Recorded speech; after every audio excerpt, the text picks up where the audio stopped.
അച്ഛാ, മാതാവിനെ നമ്മൾ സഹരക്ഷക എന്നല്ലേ പറയാറ്? ഈ സഹരക്ഷക എന്നാൽ എന്താ? ഈശോ സർവശക്തനല്ലേ, പിന്നെ ഈ സഹരക്ഷകയുടെ ആവശ്യമുണ്ടോ? ലോകത്തിന്റെ രക്ഷ സാധിച്ചത് ഈശോയാണ്. ഈശോയുടെ രക്ഷാകര കർമ്മം പൂർണ്ണവുമാണ്. അതിൽ യാതൊരു കുറവും വന്നിട്ടില്ല. എല്ലാ മനുഷ്യരെയും എല്ലാ കാലത്തുള്ള എല്ലാവരെയും കർത്താവ് തൻ്റെ മനുഷ്യാവതാരവും മരണവും ഉയർപ്പും മൂലം പൂർണ്ണമായി വീണ്ടെടുത്തു, രക്ഷിച്ചു. അതേസമയം തന്നെ പുത്രനായ ദൈവത്തിന് ഈ രക്ഷാകര കർമ്മം നിർവഹിക്കാൻ തനിയെ സാധിക്കുമായിരുന്നെങ്കിലും പരിശുദ്ധ കന്യാമറിയത്തെ തൻ്റെ സഹകാരിണിയാക്കുവാൻ ദൈവം തിരുവുള്ളമായി.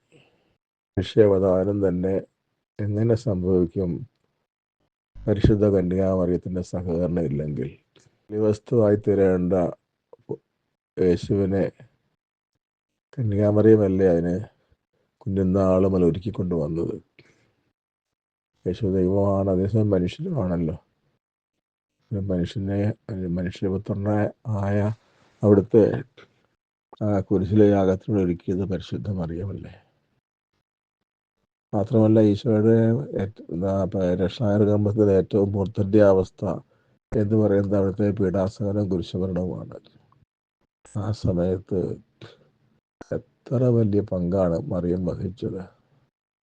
ഈശോയുടെ കുരിശുമരണവും സഹനവും ഈശോ ശരീരത്തിൽ അനുഭവിച്ചത് മുഴുവനും പരിശുദ്ധ മറിയം തൻ്റെ അന്തരംഗത്തിൽ, തൻ്റെ ആത്മാവിൽ സഹിച്ചു. ശരീരത്തിലെ സഹനത്തെക്കാളും കഠോരമാണ് മാനസിക സഹനം, ആന്തരിക സഹനം. അതുകൊണ്ട് ജോൺ പാപ്പ പറയുന്നുണ്ട്, യേശു ശരീരത്തിൽ മരിച്ചു, മറിയം ആന്തരികമായി ആ സഹനവും മരണവും അനുഭവിച്ചു. അതുകൊണ്ടാണ് പരിശുദ്ധ മറിയത്തെ യേശുവിൻ്റെ രക്ഷാകർമ്മത്തിലെ അതുല്യ പങ്കാളി എന്ന് വിളിക്കുന്നത്. അതിന് ഉപയോഗിക്കുന്ന വേറൊരു പേരാണ് സഹരക്ഷിക. ആ വാക്കിനർത്ഥം യേശുവും മാതാവും കൂടി ഒരുമിച്ച് ലോകത്തെ രക്ഷിച്ചു എന്നല്ല, മറിച്ച് യേശുവാണ് ലോകത്തെ രക്ഷിച്ചത്. പക്ഷേ യേശു തനിച്ചല്ല അത് നിർവഹിച്ചിരിക്കുന്നത്. പരിശുദ്ധ മറിയത്തിൻ്റെ വലിയ സഹകരണത്തോടെയാണ്.